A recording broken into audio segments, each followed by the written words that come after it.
In today's video, I'll show you how to use the calorie app. So here we are inside of calorie. We're not going to go through the setup process because I do have videos covering that, and it's pretty self-explanatory, guys.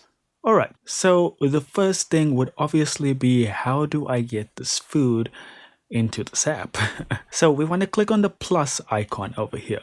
And this is going to give us various options, but you'll most commonly use scan food. And now you can literally just hover your camera over the food and then snap a picture.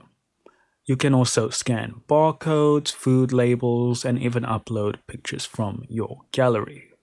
Alternatively, you can head into that same plus icon and click on the food database.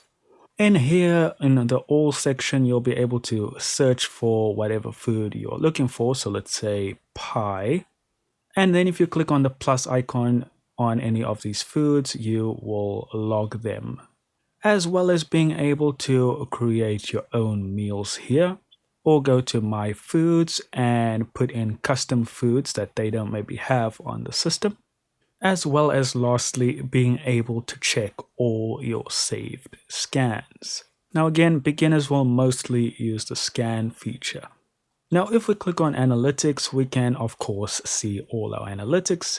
And if we need to change some of our macros, we can go to settings and just click on adjust macronutrients.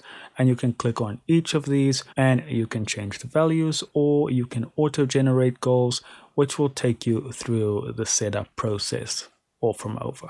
And that's all I've got for you today, guys. Thank you so much for watching. Do consider liking and subscribing, and I'll see you in the next video.